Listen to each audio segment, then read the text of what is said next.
Hey guys, how's it going? Welcome to Breakfast All Day. I am Christy. That is Alonso, just the two of us today on our own private island. We are talking about Bergman Island now, the latest from Mia Hansen-Løve, and Alonso is going to describe it for you. So this is set on the island that was famously where Bergman lived and made a lot of his films called, I'm going to get this wrong, it's like Foro, I think. It looks like Faro, but they pronounce it Fora. Yeah, Fora, thank you, because it's got the little thing on the A and it's Sweden. So Vicky Krieps and Tim Roth play a married couple. They're both filmmakers, and they are doing kind of an artist retreat on the island. They've left their daughter with her mom while they go off and work on their respective new projects. And while they're there, Tim Roth's character is giving lectures and doing screenings at the Bergman Center, which is a real place. And over the course of the film, we sort of see where they are both big Bergman fans. She's maybe not so much of a fan of Bergman's, off-screen life and behavior. But as they are kind of subsumed in his life and work, they are kind of figuring out what it is that they want to do next together as a couple, but also separately as artists. And she relates to him the story of this screenplay that she is in the process of writing that dovetails in with their personal life, but is also, this work of fiction that also happens to be set on the island. I need to see more Mia Hansen-Løve because the ones that I've seen from her, I think are really great. And I like this one a lot as well. I think she's really smart about, in the films that I've seen anyway, about how artists work and what the process of writing is about, not just in the physical activity, but what writers go through when they think about their own work, or they're making sort of decisions about both the nitty gritty and maybe like the larger aspects of their careers. Vicky Krieps, who from Phantom Thread, is really terrific in this.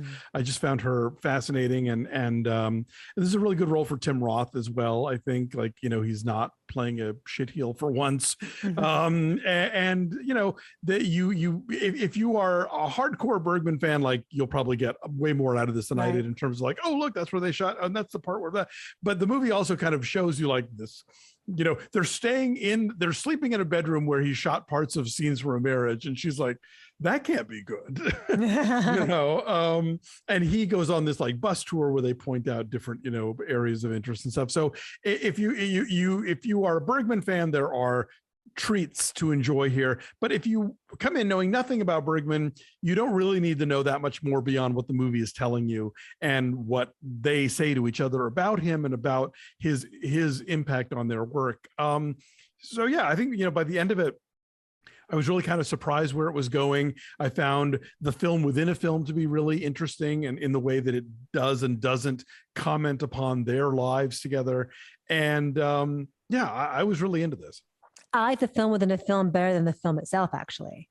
And it picks up right about the 1 hour mark. It really picks up when you see, because Vicky Krieps' character is so, I don't mean to say subordinate to Tim Roth's, but she seems secondary within this setting because he is so adored. Right. He's so well known, and she is, trying to do her own work. The writing is not coming to her. She is struggling and he is thriving.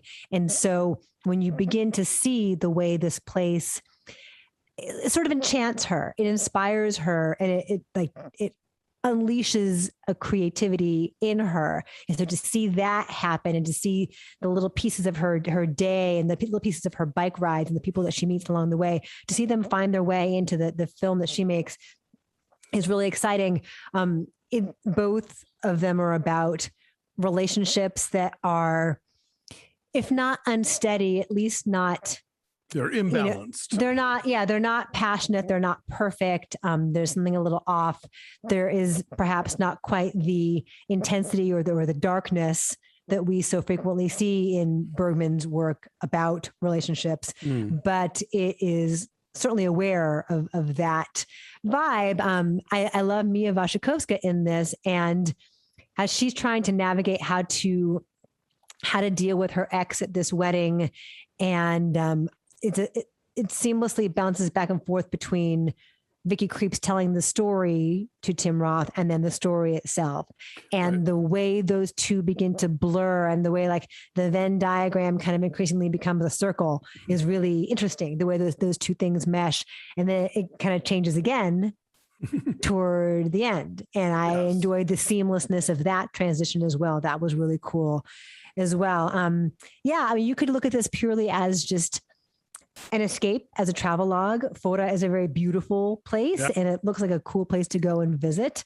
You don't need to be a Bergman file. I am not a total expert in any way on Bergman, but picked up things here and there, you know.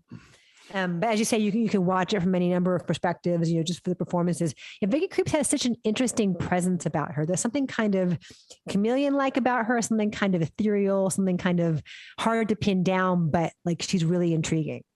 For sure. Yeah. And I neglected to mention in the film within a film is about a young couple that are played by Mia Wasikowska and Anders, again, I want to get this name right. Danielsen Lie, who was in Oslo August 31st and Personal Shopper. And he's kind of a, you know, art house it boy of the moment. I you know, again, I think that so often like filmmakers don't seem to know how to make movies about filmmakers. And it very much leads to these, it's either too cynical or too obvious, and this is one of the smarter movies I've seen about just like the process of trying to craft a story and trying to use your own life as fodder, but at the same time like being creative and turning it into something else entirely.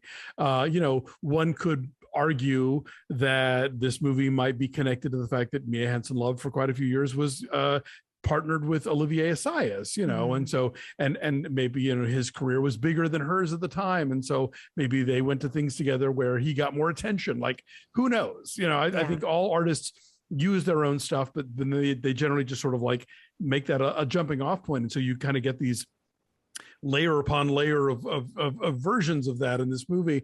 But I think even just taking out the whole notion about like the aesthetics of it or whether, you know, what it has to say about the creative process, I found the characters that were, you know, Krieps and Roth interesting. I found the characters in her screenplay interesting, and I like how with the Hansen-Løve very delicately weaves those things together, and like you said, then goes into a whole other place at the end that also feels of a piece with the story. Yes. This is very much an art house film though. So I think if you're not down for like it's understated rhythms, it's very slow and very understated and kind of quiet. So you might be like, what the hell am I watching? FYI. As far as your expectations go. And if the people who live there don't like tourism, they're really not going to like this movie because it makes it a place you really want to go to and stay in one of those cabins, you know. Even the rain is charming, right? Yeah. Even the rain looks, you know, beautiful and inviting. So I'm saying 7.4. I said 8.8. I really dug this, and I hope people will check it out. All right, 8.1 is our number. Where can folks see Bergman Island? It is currently only in theaters, but IFC is releasing it, and so I imagine, you know, it won't be too long before it will be in, you know, virtual cinemas or VOD or however it is you can get to it. But I believe right now it's in theaters only. Cool. So thanks for watching, everybody. Subscribe to our YouTube channel, like this video while you're at it, and check out our Patreon page at patreon.com/BeFastAllDay. You can watch these videos without a commercial interruption. You can catch up with our TV recaps. We do monthly classics. This month, we're talking about Julia Ducournau's Raw. Those are exclusively for subscribers. And of course, everybody can follow us on social media at BeFastAllDay on Twitter, Instagram, and Facebook. Thanks for watching. We'll see you next time. Bye.